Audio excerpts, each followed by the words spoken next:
আপনাদের জানা মতে শয়তান কোনোদিন কারো বিরুদ্ধে গীবত করছে? আপনারা বলছেন না কেন? আপনাদের জানা মতে শয়তান কোনোদিন কারো বিরুদ্ধে মিথ্যা কথা বলছে? তো শয়তান বলেনি। শয়তান কোনোদিন আপনারা দেখছেন যে আপনার কোনো জিনিস চুরি করে নিয়ে যাইতে করে নাই। এরপরেও সে শয়তান, কারণ সে আল্লাহর হুকুম অমান্য করেছে একটা। কয়টা? কয়টা?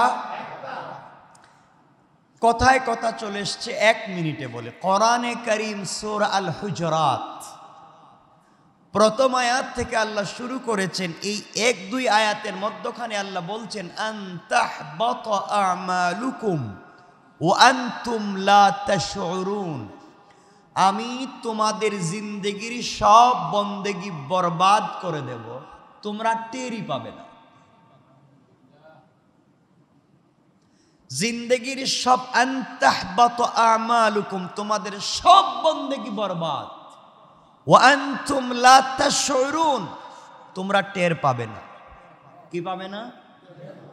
এখানে যদি আল্লাহ ওয়া আনতুম লা তাশউরুন না বলে আল্লাহ বলতেন ওয়া আনতুম লা তা'লামুন, তাহলে অর্থ দাঁড়াতো তোমরা বুঝতে না অথবা তোমরা জানতে না, পরে বুঝতে পরে জানতে। আল্লাহ বলছেন ওয়া আনতুম লা তাশউরুন, কিয়ামত অবধি টেরও পাবে না। মানে আমাদের কোন কাজে কোন দিকে কোন সময় ঈমান চলে যাচ্ছে আমরা বুঝতেই পারবো না। এজন্য রাসূল পাক হাদিসে বলছেন কিয়ামতের আগে একটা সময় আসবে, আমার উম্মতেরা ঘুম থেকে উঠবে ঈমানদার হয়ে, ঘুমাতে যাবে বেঈমান হয়ে। যোহরের সালাতে আসবে ঈমানদার হয়ে, মসজিদ থেকে বের হবে বেঈমান হয়ে। আসরের সালাতে মসজিদে আসবে ঈমানদার হয়ে, মাগরিবের সালাতের আগে বেঈমান হয়ে যাবে। সে বুঝতেও পারবে না কখন ঈমান আসলো আর কখন গেল। আমার কথা কি বুঝতে পেরেছেন? এই সময় চলছে আমাদের এমন একটা মুখ চামড়ার, কখন কার বিরুদ্ধে কি বলে ফেলি, কার বিরুদ্ধে গীবতের শিকায়েত করে ফেলি আমরা জানি না। অথচ আল্লাহ বলছেন তোমরা গীবত শিকায়েত করো না, এটা শুধু হারাম নয়। চুগলখড়ি করো না, মিথ্যে বলো না, এটা শুধু হারাম নয়, এটা তোমার মৃত ভাইয়ের গোশত খাওয়ার মতো। নিজের মৃত ভাইয়ের গোশত খাওয়ার মতো অপরাধ। আপনারা বলেন তো মানুষের গোশত খাওয়া হালাল না হারাম? তা যদি নিজের ভাই হয় জঘন্য হারাম, তা যদি মৃত মানুষ হয়। আল্লাহ বলছেন যারা গীবত করে, যারা শিকায়াত করে, যারা চুগলখড়ি করে, যারা দুইজনকে দিয়ে লাগাইয়া দেয়, যারা মারামারি লাগায়, যারা ফিতনা লাগায়, যারা ভাইয়ে ভাইয়ে ঝগড়া লাগাইয়া দেয়, বন্ধু বন্ধু ঝগড়া লাগাইয়া দেয়, স্বামী স্ত্রীতে ফাসাদ তৈরি করে দেয়, তারা মৃত ভাইয়ের গোশত ভক্ষণ করার চাইতে বড় অপরাধ করে। কিয়ামতের দিন তাদের সাথে কোনো সাক্ষাৎ আমার হবে না, তাদের কোনো হিসাব হবে না, বিনা হিসাবে আমি জাহান্নামে দিতে চাই। নাউজুবিল্লাহ বলুন। আপনি একটা ভুল করবেন, কয়টা ভুল? আপনার জিন্দেগির বন্দেগি বরবাদ। আপনারা বলবেন একটা ভুল করলে বরবাদ হবে কেন? একটা ভুল করলে আমরা একটার অপরাধের শাস্তি দিতে পারেন, একটা আমাদের জিন্দেগির সব আমল বরবাদ হবে। আপনারা কি বুঝতে পারতেছেন? না বুঝেই বলতেছেন বুঝছেন। আবার 10টা নেকি আছে, এক পাল্লায় উঠালাম। আমার হাতে এক পাল্লায় 10টা পাথর, আর এক পাল্লায় একটা পাথর, এক কোন পাল্লা বাড়ি হবে? তাহলে আমার 10টা নেকি আছে, একটা গুনাহ আছে। এক গুনার কারণে আমাকে শাস্তি দিতে পারেন, তাই বলে আমার সব বন্দেগী বরবাদ যে আল্লাহ ঘোষণা করলেন তা তো আমাদের বুঝে ধরার কথা না। কথা বুঝেন নাই? দেখেন কথাগুলো বুঝবেন, শুধু বুঝাবার জন্য এভাবে বলছি। আমরা নামাজ পড়ি, রোজা রাখি, হজ করি, যাকাত দিই, পাক না পাক, ওযু গোসল, জায়েজ না জায়েজ, হালাল হারাম সব জানি বুঝি মানি। 5 ওয়াক্ত নামাজ পড়ি, মা বাবার খিদমত করি, স্বামী স্ত্রী সম্পর্ক ভালো রাখি, ভাই বোনদের সাথে সম্পর্ক ভালো রাখি, আত্মীয়তার বন্ধন ঠিক রাখি, 5 ওয়াক্ত নামাজ পড়ি, আল্লাহ আল্লাহ করি, তাসবিহ পড়ি। খারাপ কাজ না ভালো? সবাই বলা লাগবে। একটা অন্যায় করি, সেটা হইল কি হিংসা করি, অথবা গীবত করি, অথবা চুগলখড়ি করি, অথবা মিথ্যা কথা বলি। ভুল কয়টা বলছি? সবাই বলা লাগবে। নেকি আছে কতটা? 10টা। অনেকটার কারণে জাহান্নামে কেমনে যাব? আপনাদেরকে বুঝাবার জন্য আমি বলছি, খুব মনোযোগ দিয়ে শুনেন।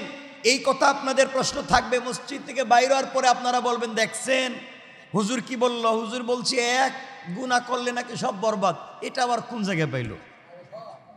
বলে ফেলাইবেন আপনারা। কোরআনে কারীমের সূরা হুজরাত আয়াত আন তাহবাতু আমালুকুম ওয়া আনতুম লা তাশউরুন, এটা বোঝাবার জন্য দুনিয়ার একটা উদাহরণ দিচ্ছি। একজন লোক, তার বাড়ি নারিন্দা, ওয়ারি অথবা ঢাকা শহরের যে কোনো জায়গায়। নাম কি বলতাম? একটা নাম তো বলা লাগবে। নাম বললে বলবেন আমার নাম পাইলেন কই? নাম তার বল্টু মিয়া। এই নাম আর কারো নাই, আমার জানা হতে নাই। সে মসজিদে নামাজে আসবে, জুমার সালাতে মসজিদে। আজকে আমাদের এখানে ঘর থেকে বের হওয়ার সময়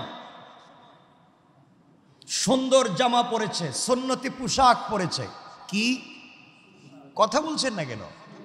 সুন্নতি পোশাক পরেছে, সুন্নত তরিকায় আতর লাগিয়েছে, মাথায় টুপি পরেছে, ডান হাতে তাসবিহ নিয়েছে, ঘর থেকে বের হয়েছে বাম পা দিয়া, দোয়া পড়েছে। রাস্তায় হাঁটার সময় রাস্তার ডাইন সাইড দিয়ে হাঁটছে, তাসবিহ পড়ে পড়ে, চোখ নিচের দিকে দিয়া, উপর দিকে তাকায় নাই, কোনো নারীর দিকে তাকায় নাই, কোনো গুনার কাজ করে নাই। এই লোকটা আস্তে আস্তে হাইটা হাইটা মসজিদে আসছে। আসার সময় ডান পা দিয়া মসজিদে ঢুকছে, দোয়া পড়ছে, আল্লাহুম্মা ইফতাহলি আবওয়াব রাহমাতিক, এই বলে মসজিদে ঢুকছে। সুন্নত তরিকায় 2 রাকাত সালাত পড়ছে। এরপরে সে নসিহত শুনছে, খুতবা শুনছে, জুমার সালাত পড়ছে। যাওয়ার সময় আরো 2 রাকাত নফল নামাজ পড়ছে। সকল উম্মতে মুহাম্মাদের জন্য দোয়া করছে, হাত উঠে কান্নাকাটি করছে। তার কান্নায় চোখ থেকে পানি টপ টপ করে মাটিতে পড়ছে। যাওয়ার সময় বাম পা দিয়ে মসজিদ থেকে বের হয়েছে, দোয়া পড়েছে, আল্লাহুম্মা ইন্নী আসআলুকা মিন ফাদলিক, এই বলে সে রাস্তার ডান পাশ দিয়ে হেঁটে হেঁটে বাড়িতে গেছে। আপনারা বলেন, এই লোকটা ঘর থেকে বের হয় মসজিদে আসা এবং সকল নেক আমল করে আস্তে আস্তে করে মসজিদ থেকে বের হয় বাড়িতে যাওয়া, সকল কাজ সুন্নত মোতাবিক হয়েছে না হয় নাই? সবাই বলা লাগবে হয়েছে। আল্লাহর বান্দা শুধু ভালো ভালো কাজ করছে, সব কাজ ঠিক মতো করছে, কিন্তু অজু করে নাই। কি করে নাই? বলা লাগবে কি করে নাই? নামাজ হইছে, রুকু হইছে, সাজদা হইছে, তাসবিহ হইছে, কোনো কাজ হয় নাই। ভুল করছে কয়টা? নামাজ নষ্ট হয়েছে কতটুকু? না বলা লাগবে কতটুকু? যেইভাবে এক ভুল অজু না করলে পুরা নামাজের পূর্ণাঙ্গ রুকুন বরবাদ হয়ে যায়, আল্লাহ এভাবেই বলছেন, আমাকে কষ্ট দিয়া একটা গুনাহ করলে সব বন্দেগী বরবাদ হয়ে যায়। এখন তো বুঝতে পারছেন? এজন্য মনে রাখবেন, আল্লাহকে আসতে এমন কোনো কাজ করা যাবে না যেই কাজে রব অসন্তুষ্ট হয়ে যান। আপনাদেরকে আরো সহজ করে যদি বুঝাই, আরো সহজ করে যদি বুঝাই, আল্লাহকে আসতে ভালো করে বুঝেন, দুনিয়াকে ভালো করে বুঝেন, ইসলামটাকে ভালো করে বুঝেন। একজন ডাক্তার বলেছে, ছোট লোক বড় লোক, নারী পুরুষ, ছেলে মেয়ে, কালো সুন্দর, সকল মানুষের জন্য ঘিয়ের মধ্যে উপকার রয়েছে, ঘিয়ের মধ্যে পুষ্টি রয়েছে। ঘিয়ের মধ্যে, ঘিয়ের মধ্যে পুষ্টি নাই? মানুষ বেদে না সবার? ছোট লোকের পুষ্টি হয় না? বড় লোকের, নারী পুরুষের, সবার শরীরে পুষ্টি হয় কি হয় না? তাই বলে যদি আপনি ডায়রিয়া রুগীরে ঘি খাওয়ান, তাহলে সুস্থ হবে না আরো তাড়াতাড়ি মরবে? কেন? সবার তো গিয়ে উপকার হয়, এই ডায়রিয়া রোগীর উপকার হলো না কেন? এই দোষ কি গিয়ের না নিজের পেটের? কথা বলছেন না কেন? গিয়ের দোষ না নিজের পেটের দোষ? ঘি সবার জন্য উপকারী, এটা ঠিক ছিল। তোমার যে পেট খারাপ এটা কে জানে? কোরআন সবার জন্য উপকারী, ইসলাম সবার জন্য উপকারী। এই লোকটার উপকার হইল না কেন? কোরআনের দোষ নয়, তার নিজের চরিত্রের দোষ। এজন্যে কোরআন যাকে উপকার দিতে পারবে না, কোরআন তিলাওয়াত করার পরেও, সালাত ঠিক মতো আদায় করবার পরেও, এত নামাজ, এত রোজা, এত দাড়ি রাখবার পরেও যেই লোকটা ভালো হয় নাই, কোরআনের কোনো দোষ নয়, তার চরিত্রের দোষ, সে করে নিজেকে ভালো মানুষ বানাতে পারে নাই। এজন্য আজকে আমার নসিহা থাকবে, আমরা সকলের ঊর্ধ্বে উঠে আগে মানুষ হওয়া লাগবে। ইনশাআল্লাহ বলেন, আমাদেরকে মানুষ হওয়া লাগবে। এটা আর কেমনে বুঝাবো আপনাকে আমাকে? মানুষ হওয়া লাগবে। ও ভাই, তোমাদের পায়ে ধরে বলছে আগে মানুষ হও। একদিন তোমাদের এলাকার চৌধুরী বাড়ির চৌধুরী বাড়ি থাকবে, চৌধুরী থাকবেন না। খান সাহেবের বাড়ির খান বাড়ি থাকবে, খান সাহেব থাকবেন না। একদিন চেয়ারম্যানের বাড়ির চেয়ারম্যান বাড়ি থাকবে, চেয়ারম্যান থাকবেন না। একদিন আপনার কোটি টাকার বানানো সাজানো গুছানো বাড়ি থাকবে, থাকবেন না। শুধু আপনি কবরে পড়ে থাকবেন, আপনার সন্তানও আপনার জন্য দোয়া করবে না ততক্ষণ পর্যন্ত যতক্ষণ সন্তানদেরকে মানুষ বানাতে না পারবেন। এজন্য আপনাকে আমাকে আগে মানুষ হওয়া লাগবে, সন্তানদেরকে মানুষ বানাতে হবে। এটা কোন ধর্মের, এটা পরের হিসাব। আগে তাকে মানুষ বানাও, মানবতা শিখাও, আদর্শ শিখাও, সে যেন তার রবকে চিনতে পারে। ইনশাআল্লাহ বলেন, ইনশাআল্লাহ। সন্তানদেরকে মানুষ বানাও। কোরআন আছে, আজকে কোরআন পড়তে জানি না, কোরআন বুঝতে পারি না, কোরআনের কাছাকাছি আসতে পারি না। আমাদের মতো হতভাগা এই পৃথিবীতে আর নাই, এই পৃথিবীতে আর নাই, এই পৃথিবীতে আর নাই।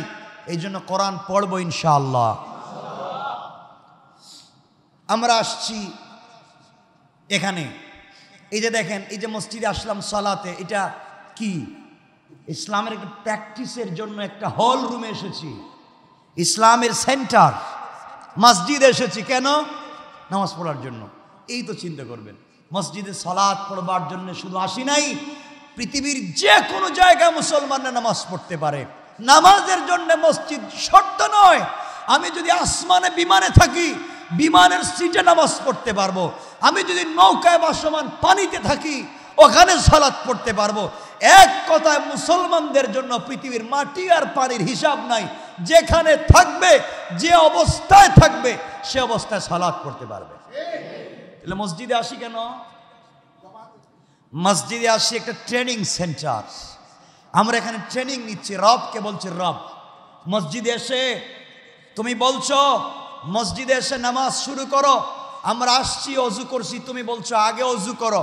আমরা তোমার কথা রক্ষা করার জন্য নামাজের আগে অজু করছি। রব তোমার কথা ঠিক মতো জায়গায় পারফেক্ট, তোমার কথা মানছি।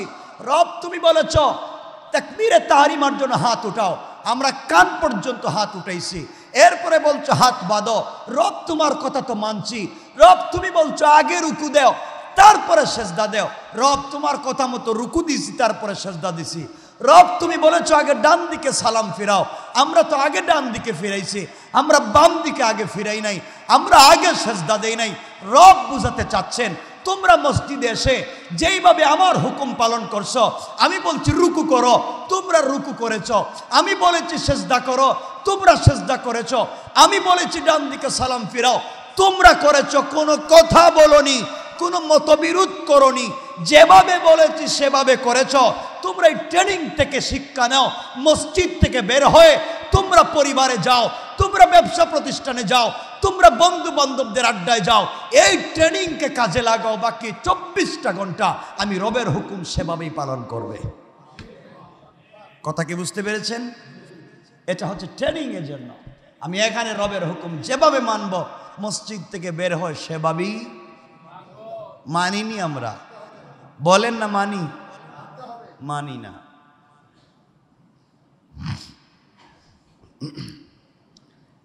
এই জন্য বন্ধুগণ ভালো করে মনে রাখবেন, আল্লাহকে ওয়াস্তে ফিতনা ফাসাদ করবেন না।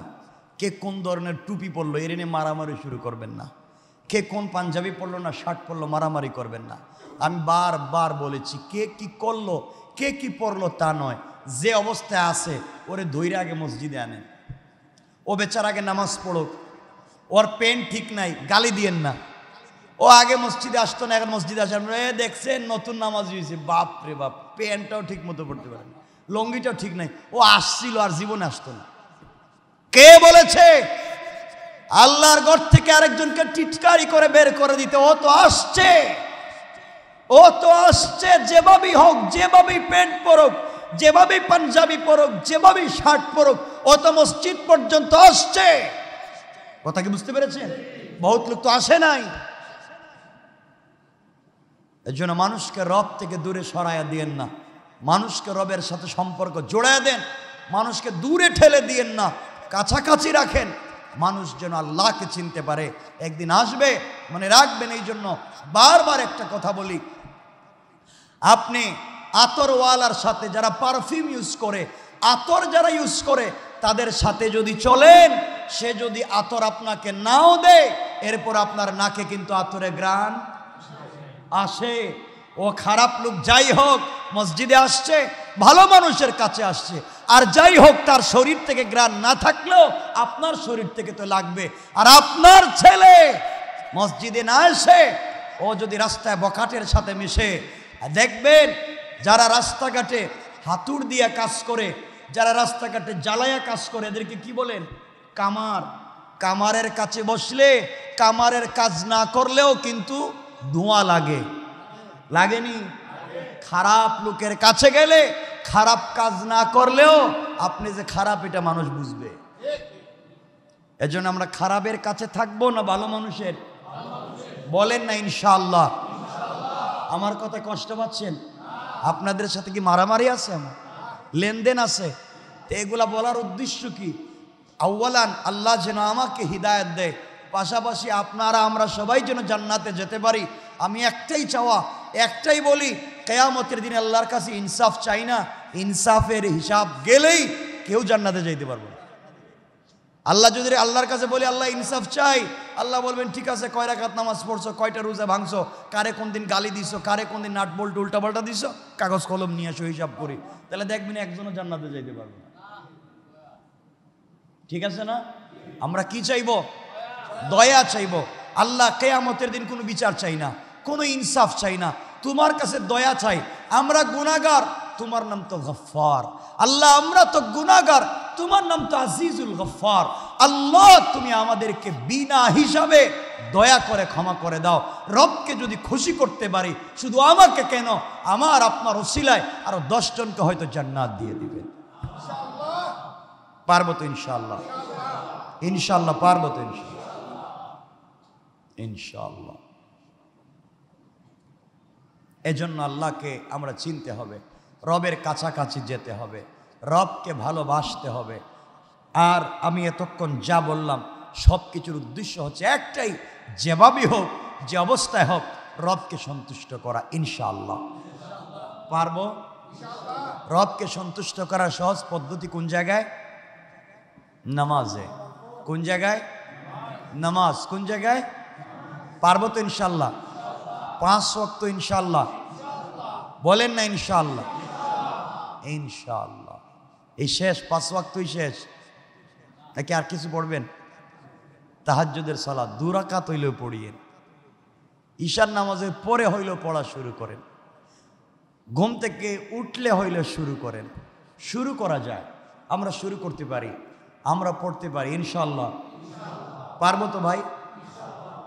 মাঝে মাঝে গড়ে বউ বাচ্চা নিয়ে জামাতে নামাজ পড়বেন, তাহাজ্জুদের নামাজ পড়েন, ঘরটাকে গুরুস্থান বানাইয়েন না, ঘরেও সালাত পড়েন, ঘরেও সুন্নতগুলা পড়েন ইনশাআল্লাহ। ইনশাআল্লাহ। বাচ্চাদেরকে সময় দেন।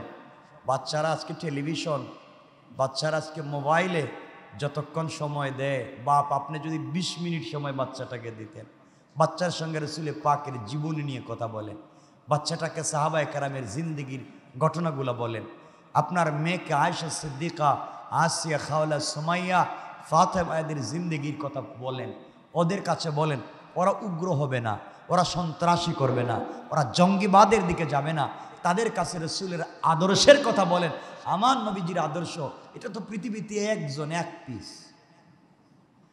আল্লাহ যাকে বলছেন মান তাব্বে নিয়ামতে রব্বিকা বিমাজনুন, পয়গম্বরে আরবি পাবলিক আপনাকে পাগল বলে, আমি বলছি আপনি আপনার রবের দয়ায় পাগল না। এর শেষ দিকে আল্লাহ বলছেন ইন্নাকা লাআলা খুলুকিন আযীম, আসমানের নিচে জমিনের উপরে আমি আল্লাহর পরে একমাত্র উত্তম চরিত্র শুধুমাত্র আপনার। যার কথা আল্লাহ বলছেন তাকে তো আমরা ফলো করতে পারি না। তো আমাকে বলেন, নবীজি কোনোদিন নামাজ ছাড়ছেন? বলা লাগবে, আমরা ছাড়িনি। কি এর আশিকের রাসূল? নবীজি কোনোদিন কাউরে গালি দিছেননি? আমরা দেই না মনে? হ্যাঁ, কি এর আশিকের রাসূল? নবীজি কোনোদিন কাউকে কষ্ট দিয়েছেন? আমরা দেইনি। তো কি এর আশিকের রাসূল? আশিকের রাসূলটা কেমনে? এজন্য আল্লাহর ওয়াস্তে নবীজিকে চিনেন। আরে নবীজিকে জানেন, তিনি তো শুধু আমার আপনার নবী না, গোটা জাহানের নবী, জিন্নাত ইনসানের নবী, যেই নবীকে দেখবার জন্য 700 বছর অপেক্ষা করেছে, যেই নবীর উম্মত হওয়ার জন্য ঈসা মুসার মতো পয়গম্বর আক্ষেপ করে আল্লাহকে বলছেন, আল্লাহ পয়গম্বর না বানাইয়া শেষ নবীর যদি উম্মত বানাইতা তার চাইতে বেশি মর্যাদা পাইতাম। সুবহানাল্লাহ বলে। আমি আপনি সেই নবীর উম্মত। কি এর উম্মত হইছি? এজন্যে যারা আসছেন মসজিদে, বাবা আপনি নামাজে আসছেন, একটু চক্ষু বন্ধ করে দেখেন তো আপনার ছেলে যে 2-3টা আছে এরা কি মসজিদে নামাজে কোথাও আইসেনি? খবর নেন এরা গেল কই? আপনি নামাজে আসছেন, আপনার সন্তান কোথায় গেল? আপনি নামাজে আসছেন, আপনার 5-6 বছরের বাচ্চাকে নিয়ে আসছেন না কেন? কেন আপনার বাচ্চাকে মসজিদে নিয়ে আসেন না? কেন আপনার বাচ্চাকে মসজিদে নিয়ে আসেন না? আমরা হতভাগা জাতি, নারীদের জন্য মসজিদে নামাজের ব্যবস্থা নাই। নারীরাও নামাজ পড়ুক, 5 ওয়াক্ত সালাত পড়ুক, সব সময় নামাজ পড়ুক, ঘরের ভিতরে জিকির তৈরি করেন, ঘরের ভিতরে নারীদেরকে দিয়ে জিকির করান, তাসবিহ পড়ান। নারীরা কি করে? ঘরের কাজ করার পরে বাকি সময়টুকুন তাসবিহ পড়ুক, জিকির করুক, ইনশাআল্লাহ। বলেন না ইনশাআল্লাহ? আমার কাছে আসা লাগবে না, কোন হুজুরের কাছে যাওয়া লাগবে না। হুজুর আমার ছেলে কথা শুনে না, বেয়াদবি করে, বড় হয়ে যাচ্ছে কিন্তু কথাবার্তা শুনে না, বেয়াদবি করে, সারাদিন মোবাইল নিয়ে বসে থাকে, ল্যাপটপ কম্পিউটার কি যে করে আল্লাহ পাক জানে। হুজুর বেয়াদব হয়ে গেছে, মেয়ে কথা শুনে না। আমি বলছি তোর জন্য একটা সুন্দর পাত্র দেখেছি, মেয়ে বলছে আই এম সরি, আমি তো এখন ম্যাচিউরড, আমার বয়স হয়েছে, আমি ইউনিভার্সিটিতে পড়ি, আমার একটা অধিকার আছে, আমাকে অধিকার চর্চা করে দেন, আমার স্বাধীন মতো বিয়ে করি। একথা কেন বলছে? আপনার ছেলে আপনার অজান্তে কেন খারাপ হচ্ছে? এর একটাই কারণ, আপনি সন্তানের কাছে উত্তম চরিত্র তুলে ধরতে পারেন নাই। এজন্যে সামাজিক বেদি, সামাজিক অন্যায় থেকে এই সমাজকে যদি ভালো বানাতে চান, আল্লাহকে ওয়াস্তে আপনাকে আমাকে আগে ভালো হওয়া লাগবে ইনশাল্লাহ। কি হওয়া লাগবে? ভালো হবো তো ইনশাল্লাহ, নামাজ পড়বো তো ইনশাল্লাহ, কোরআন শরীফ কি ইনশাল্লাহ, কি করবো এটা কইবেন তো? কোরআন শরীফ পড়বো, এটা বলেন ইনশাল্লাহ। আমি বলছি না আপনাদেরকে প্রতিদিন 1 পারা পড়ার জন্য, আমি বলছি একটা আয়াত হইলে পড়েন। 1 আয়াত। কয় আয়াত? 1 আয়াত। 1 আয়াত। 1 আয়াতে কয়েকশো অক্ষর আছে, প্রত্যেকটা অক্ষরে 10টা করে নেকি আছে। আপনি তো এখানে কয়েক লাখ নেকি পাইতেছেন। সুবহানাল্লাহ বলেন। সূরা ইখলাসটা পড়েন, শুধু সূরা নাসটা পড়েন, সূরা ফালাকটা পড়েন, আর যদি আয়াতুল কুরসি পড়তে পারেন, সূরা হাশরের শেষ 3 আয়াত পড়তে পারেন, সূরা বাকারার শেষ 2 আয়াত পড়তে পারেন, তো আপনার লাইফ তো কামিয়াব।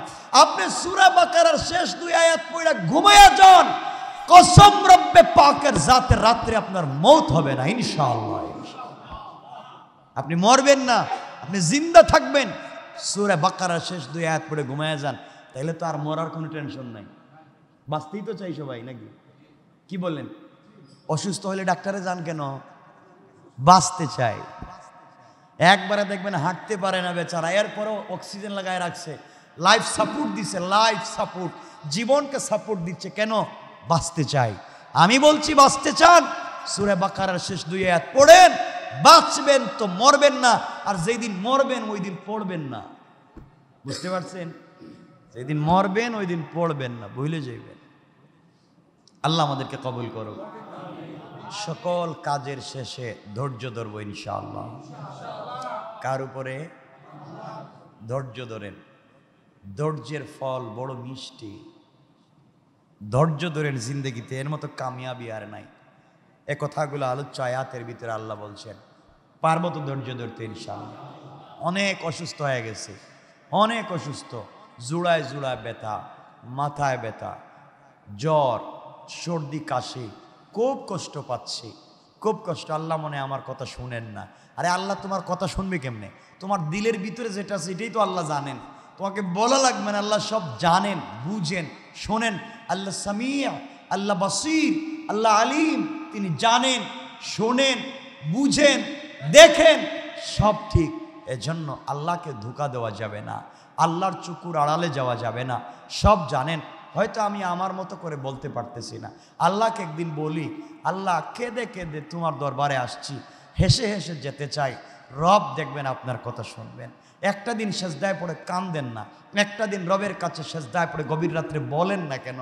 কেন শুনবেন আপনার কথা রব? আপনি তো ইমানদার, আপনি তো নামাজি, কে বলছে আপনার কথা শুনবেন না? বিশ্বাস, রব অবশ্যই আপনার কথা শুনবেন ইনশাআল্লাহ।